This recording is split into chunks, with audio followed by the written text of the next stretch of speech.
While most of us are chasing happiness, the Stoics actually tell us to stop doing that and go after something that is deeper and longer lasting. In this episode, we're going to dive deep into the concept of happiness, figure out what it means, and how we can actually find something that will make our lives so much more better and use Stoicism to help us. The Via Stoica Podcast with Brendan and Benny.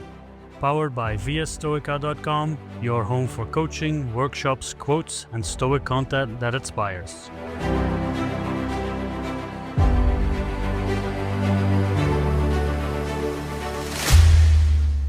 Welcome to the Via Stoica Podcast. My name is Benny, and I'm very happy to introduce my co-host, Brendan. Brendan, how are you doing today? Well, Benny, I am just pretty content today. Pretty content.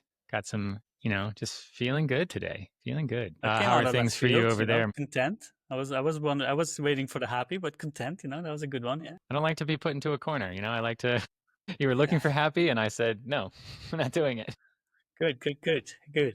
Nice. Yeah, I'm doing very well. There? Yeah, I'm doing. Good. I'm quite content as well, and I'm looking forward to this conversation. And anytime talking about Stoicism is something that makes me happy in a moment. But let's look at that concept a little bit better. So today we're going to talk about happiness. What does it mean? What is Stoics' view of it, and how do they say that we can approach life in a better way to find something maybe deeper and longer lasting? But first, let's start to define what happiness is, because I feel that so many people are just stuck in that pursuit for happiness without even really knowing what it is. So let's start with that fundamental question, Brendan. What does it mean to you? What does it mean for you, happiness? Yeah, I think for me, it's a good distinction to kind of define the difference between happiness and pleasure, because I think sometimes those can get a little muddy. So happiness to me is more sustained, is more joy, tranquility, peacefulness. That's kind of the words and the feelings that I think about when it comes to happiness. Whereas as pleasure is like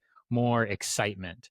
Right. So I'm a Jacksonville Jaguars fan. When I lived in the States, I had season tickets and went to all the games. And I am an emotional, crazy person at these games. When good things happen, I am very, very high. When bad things happen, I am very, very low. And that is not happiness, right? That is, emotions taking control. Because that idea of being super excited, even though that's a good feeling, right?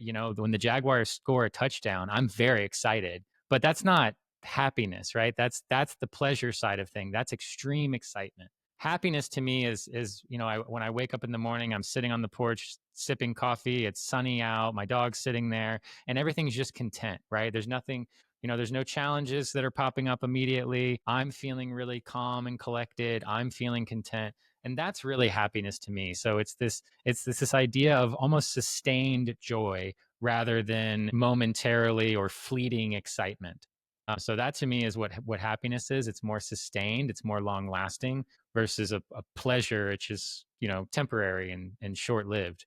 But what about you? How do you kind of not only view happiness, but how that differs from pleasure? Yeah, I think that you bringing up that distinction between the two is key in this conversation, because I do feel that most people confuse those two terms, right? Instead of the pursuit of happiness, they are really just chasing pleasures. And for me, pleasure is this ever moving goalpost, right? Because even, I don't know how often the Jaguars won, but my home team of football, and they had awful seasons most of the time, but once you get used to winning, it even starts to become less. You start to feel like, okay, I need more, right? Because you get used to it. Like they won the league a few years, and at one point it's like, okay, I need more, and that's why it's an ever moving goalpost, that pleasure, right? Because you need that thrill, and you get used to it fast, and then you need more, and you're looking for something else, and that's why the Stoics would look at that as something you're chasing, right? You are looking after something that is always just out of reach, because once you have it, you will want more. And that's where that change between happiness and pleasure comes to terms. And I don't think that they would actually use something like happiness. Using a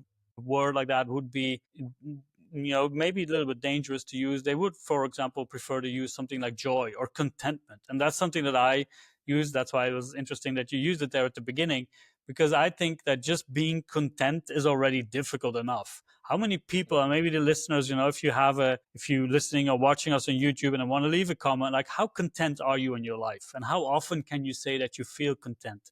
And it's interesting when I think about happiness and some of my moments, and my people who have maybe followed me for a while, they know that I travel and do house sitting. And when you explained your happy moment, I remember being in Ecuador in this house on a hill, and I was looking after two beautiful dogs, and there was like this little wooden rocking chair on this porch. It felt very Western movie style like, and obviously I had my little flannel shirt on because I felt like, yeah, this is what's supposed to be doing, right?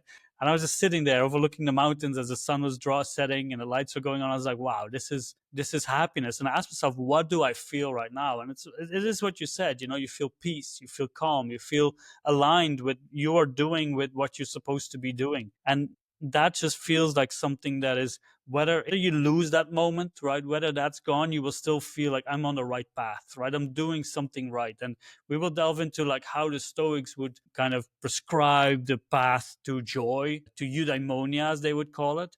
But for me, that is really happiness. That is really the good life of just being there where you feel like this is where I'm supposed to be doing, where things just fall in place. And that might be very swift, that might be a fleeting moment, but at least having had it for a little bit, that is good enough, right? And you say, okay, I'm doing something well. And you can also let it go easier because you know that it's something you can't grasp. You know that it just has to it just has to happen. Well, with pleasure, you want to have it more, right? Because you found maybe a way of doing it. If I do this again, I'll get more. So then it becomes into anxiety and worry. But with this kind of happiness, you don't have that. You feel like, wow, this was good and I've experienced it. So there's also mental parts of it. But as we dive into it and look at it from the Stoic side, how would you have the Stoics define happiness, or what would they do with that concept in your opinion? I mean, you brought up eudaimonia. I think that is kind of the way the Stoics view it, and then the other word that comes to mind is flourishing. So it's like it's a growth oriented thing to me. It's something that you don't necessarily get right away, but as you grow into it, as you grow with because of course the Stoics want to pursue happiness through virtue being the only good. But we also recognize that I'm not going to act perfectly in the virtues every day and every moment. So it's this idea that I'm going to keep pursuing the virtues. I'm going to keep showing up every day, regardless of the challenges in front of me. And that is going to lead to this feeling of eudaimonia, of flourishing, of not these fleeting emotional excitement sort of things, not these bursts of excitement or joy, but it's just a constant just humming along of joy throughout the day, regardless of kind of the challenges or things that I come across on my path. And not to say, and I think another important point to add here is not to say that the Stoics were anti-pleasure or against pleasure, but what they argued is that pleasure should be seen as the byproduct to the pursuit of whatever you're doing. So you're not pursuing pleasure directly, you're pursuing virtue. I'm pursuing wisdom. And when I act wisely, I receive pleasure afterwards. So pleasure is the byproduct of your actions, not the thing that you are actively trying to get. You're trying to work on courage, justice, wisdom, and temperance. And when you do that, you then feel this happiness and this pleasure. And that's what becomes the byproduct of pursuing the virtues. So that's what I think that the Stoics would say is to, again, virtue being the only good. This wasn't a statement that they said lightly. So I think that focusing on the goods and excuse me, focusing on the virtues and how you personally are kind of displaying those on a daily basis. How did you do today with temperance? How did you do today with justice? Reflecting on that and making sure that you're holding yourself to a standard that's higher than what you're holding other people to. And that's where true joy and eudaimonia and happiness comes from, as far as the Stoics would describe. At least that's my interpretation of it. But what would be your interpretation, Benny, on how the Stoics would kind of define happiness?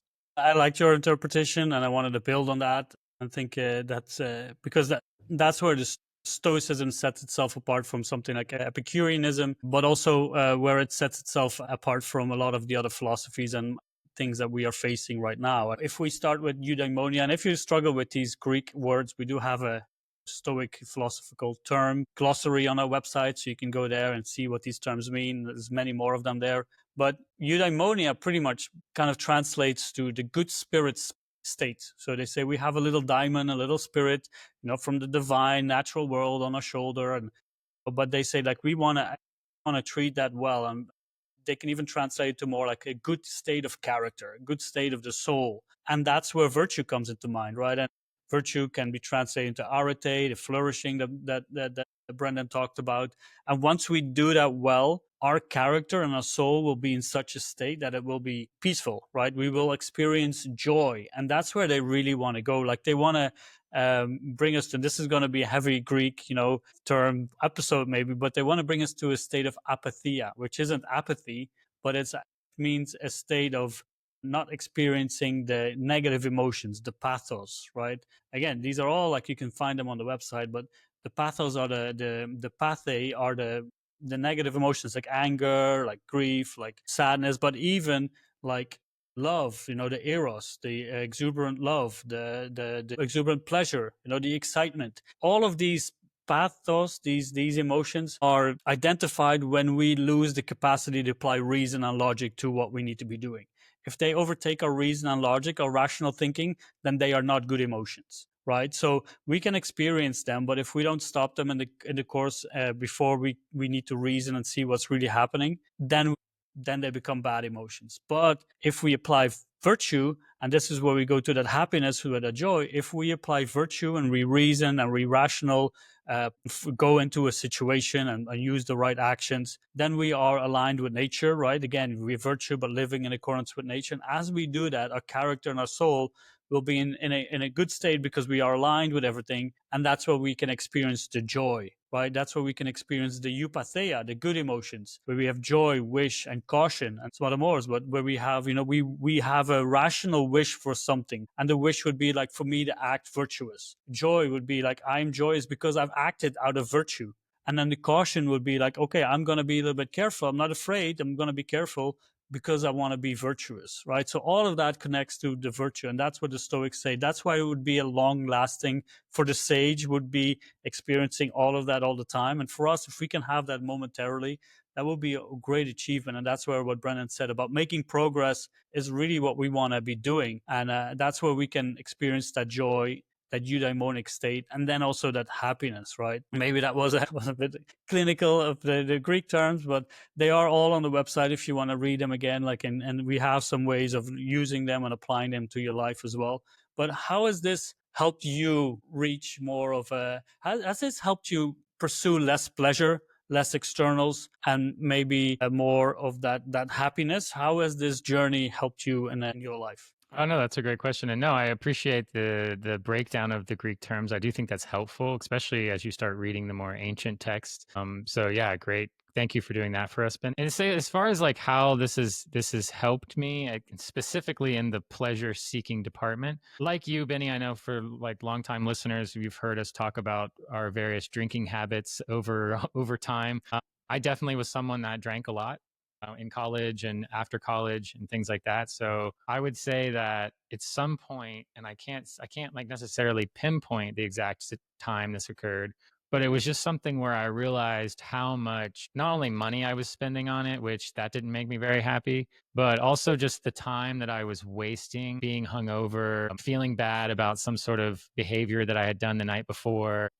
These sort of negative things that come from like excessive partying and drinking. I realized what like a drain that was. Initially I did not realize the problem with the actual drinking part of it. It was just like after I drank all this bad stuff happens. And it's like, I don't want that anymore. But it was stepping away from it and saying like, maybe I don't need to drink like 5 days a week. Maybe like 2 days a week is good. And it was just this process of stepping away from it that made me realize even like, well, why am I drinking? Why am I going to a bar that many times a week and just drinking for hours? Like, what am I actually accomplishing there? Like, yeah, I get to spend time with my friends and yeah, that's kind of fun. But like, how often do I really need to be doing that? And like, what is the true like benefit of this? And how is it helping me grow or improve myself? And it wasn't helping me do any of that. So yeah, I think that that's kind of a good check in with yourself, especially when vices and things like that are difficult things to navigate. Some people choose to not touch them at all, and then some people try and choose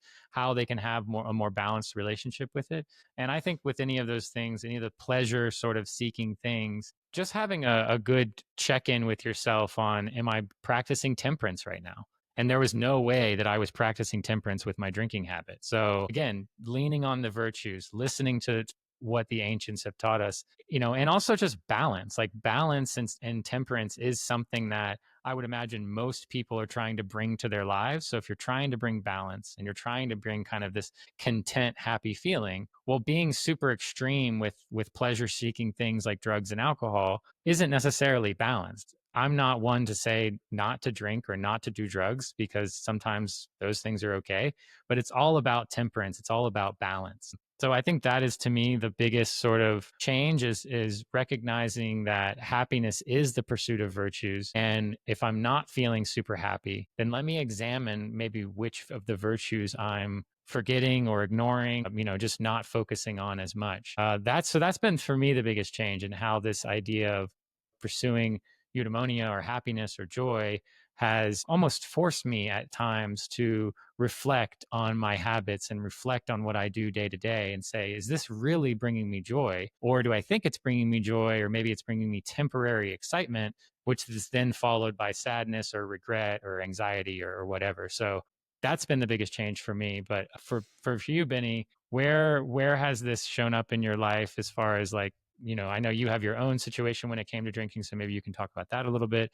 But how has this practice of, let's say, pursuing happiness changed your perspective on life? No, and I think the examples that you gave are very, in line with my experiences as well, with the alcohol. And I think we can have separate conversations about that as well, because I think that, are good topics to talk about. But for me, it was more the realization that a lot of those parties and a lot of those experiences were kind of hollow, and especially like in the moment, but then you kind of, drug yourself with alcohol or whatever, and you don't experiencing them well. And I have really good friends, and the best moments that I've had with it were just us having a conversation, right? Not necessarily in a bar, not necessarily very drunk, but because those moments, and I think relationships based on that are very hollow, but you need to have more. And that's kind of the analogy with life as well. If you living your life just to achieve certain outcomes, certain external things, because that'll give you happiness. If I win this, then I'll be happy. If I have this much money, then I'll be happy. If I can buy these things, then I'll be happy. And it reminds me of that interesting quote by Seneca, who helped me as well with traveling. He said, "Or you wonder your travels do you no good while you're saddled with the very thing you're trying to get away from." And that can apply to these things as well. When we are chasing pleasures, what are we trying to run away from, right? Because that means we don't want to be where we are right now. And for me, one of the first things that I've learned to have that acceptance is to learn to that happiness is to accept being where I am right now, is to be more content with my situation right now. Yes, there are things I would like to have different. And yes, there is that. And that's where, changing it into progress and growth is very important, because that's where you can find a pathway. That's where you can find a direction of going somewhere. And that will help me keep going, right? But having that change of not being content with where I am now because I'm chasing something else, that has made a very big difference in how I view my happiness, my present state of being. And I think a lot of people mistake that they will be happier somewhere else while they're missing all the beauty around it. And again, that is why Stoicism is often identified as a morbid philosophy. Well, I think it's a vibrant, lively philosophy, because you get to focus more on where you are right now. And that's where real happiness is found. For me, it was those eye openers that if I want to live well, I need to be more accepting of what I'm doing right now, and find and make the right calls here and then see what happens. I can prepare myself, but I shouldn't worry too much about what's going to happen, because it might not even happen. So for me, a big part of it, and I've realized during this journey and having these conversations with you, and I think in one other episode I mentioned it, was like my anxiety levels have dropped considerably. And I've had a lot of interesting things happen to me these last couple of months, where normally I would have gone, they would have shot through the roof. Like a few months ago, I taught the Stoic week in the Netherlands with a good guy called Dennis de Gruyter. And he's kind of like he took me in, and I was like, okay, let me do this. But it was far beyond my comfort zone. it was really reaching the level of like my limit of knowledge and all of that stuff. And I know that a few years ago I would have been terrified, I would have been sleepless nights, worried, nervous, and now I went there. It's like, okay, let me just do my best. Let me just go there. And it was so strange because I could even picture myself standing in front of the class. I could see myself standing in front of the class teaching this. I was like, okay, just, it's not easy. And I'm really challenging myself, but this is what I want to do. This is what I'm supposed to be doing. So the nervousness and all of that went away, and I could enjoy the moment far more because I was there and because I did it. And again, I don't want to have those regrets of not doing the things that I feel I should be doing. So in that sense, it has like in a way drastically changed how I look at life, and it has given me far more joy.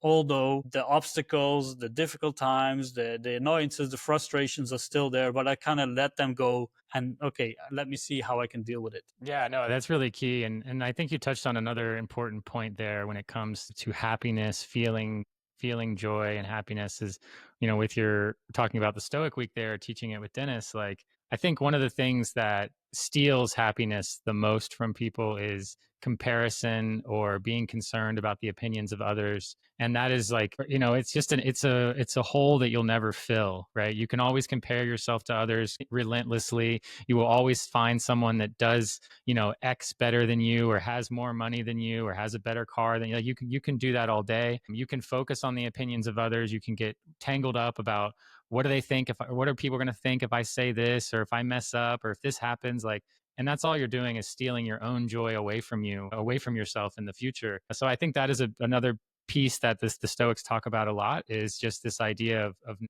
necessarily valuing the opinions of others or spending much time focusing on that, but do what Benny did, pursue your nature. Even though going and teaching the Stoic week might be nerve-wracking or concerning or something like that, it's something what he said, I want to do this, this is what I want to do, so I'm going to go do it. And that's, pursuing your nature, that's aligning yourself with the authentic version of yourself. And that's what I think really this is, we talk about, pursuing eudaimonia and achieving that, right? But the modern day, like, I don't know, sort of mantra might be this idea of authenticity. As you become closer and closer and more aligned with your true self, with your true nature, you will just feel happier. That authenticity will be there, and you will feel that the happiness and the joy, and it will be a sustained happiness and joy, not a temporary one, because you're feeling it due to the changes that you are making in your own character, not because the Jaguars scored a touchdown. So I think that that's a really important piece too, is that what we're trying to do here, and the goal is really trying to make this a sustained joy and happiness, not something that's fleeting or based on externals. Yeah, definitely. And as we start to wrap this up and it just kind of give the final ideas, I think first it really requires you identifying what happiness is, what it means to you, and what it means to you, right? And as Brendan really strongly pointed out, that comparison, opinions of others, they don't really matter, or how they think that you should be living your life. You really need to do the inner work and find out what it means to you and how you can be more happy or have those joyous moments. I think that is really important to figure out for yourself. And one of the ways to do that is just to to be more aware, to really look at all your actions that you're doing, to maybe write them down and see, okay, this was something that feels good for me, right? To really follow that nature that you have, that inner voice. And once you get to align yourself, once you connect with that, and then you can also connect with the larger world instantly with, around you. And once you follow that path, you will see that, the things that you're supposed to be doing, the things that you thought was scary, will now just feel like the only option to go. And you will still feel nervous, but you're in a better way, right? You will be cautious, but virtuously, as the Stoics would say, but you will do it in the right way. And you'll be nervous because you want to do your best. You want to apply virtue, not nervous because you might lose something or because you might fail or because you might succeed. No, you do it because of the right thing that you should be doing. So that's one of the things that I really think help with finding the right way of happiness, is to be more conscious and to be more aware of what you're doing and when you're doing it and how you're doing it as well. But what are your final thoughts on this? Yeah, just to wrap it up, I mean, the main sort of meat and potatoes of this conversation is that you achieve happiness by pursuing virtues, and the virtues are justice, wisdom, courage, and temperance. So I think if this is kind of the start of your journey, taking one of those and just reflecting on it, in the morning or in the evening or both, of, how do I want to pursue courage today? How did I pursue courage today? How did I maybe drop the ball on pursuing courage today? Where could I have been more courageous? So just doing that practice with yourself on a kind of consistent basis will naturally just improve yourself in that department. What gets measured gets managed, I believe is the mantra. But so do that with the virtues, and I can't imagine you won't find yourself feeling a little bit more happiness in your life, a little bit more joy, a little bit more content, just by doing that simple reflection practice on a day-to-day basis. But picking one virtue and kind of just sticking with that one for maybe a week or so, and then switch to a different one. And after doing that, if you still are kind of lost or confused or not feeling that joy and contentment, well, then sign up for a free consultation on our website, viastoica.com. And we'd love to talk with you. We do free 30-minute consultations. So if you just want to kind of have a quick chat with one of us, we are here to do that with you. And we'd love to help you on this journey. But Benny, what are your kind of closing thoughts as we wrap this up? Yeah, no, I think you've mentioned it there, and I think you did a good job. And I think happiness is there for all of us. And it's something that is learned. And the more we practice it, the more we work at it, the longer it stays with us, and the more we find moments that we can enjoy it. And it won't be that ever chasing goalpost that will always move further, because it is something that is within us. It's something that we will have here and that we can practice at every moment. Even when you are having difficulties, you can still be virtuous. Even when life is tough, you can still be good. And that shouldn't change that option, right? So that shouldn't change. Even if things are going perfectly well, if you're winning, you can still be good, and you can still practice temperance. You can still practice wisdom, justice, and courage. So that is my final messages. We can find us at any given moment in our lives, difficult, good, or neutral. It's our practice and something that we can make progress to. So again, thank you for listening, and please like these episodes if you do like them, and subscribe and share them with people around you. On YouTube, we're on Spotify, Apple Podcasts, wherever you listen to your podcasts, and we really appreciate you for listening, and thank you very much. See you in the next one. Thank you for listening to the Via Stoica Podcast. If you have enjoyed this episode, please consider subscribing, rating, and leaving a review. Your feedback will help us reach more like-minded people on the journey to self-improvement. If you want to get in touch with us or find more information, you can go to viastoica.com, your one-stop platform for all things Stoicism and living better. And remember, virtue is the only good.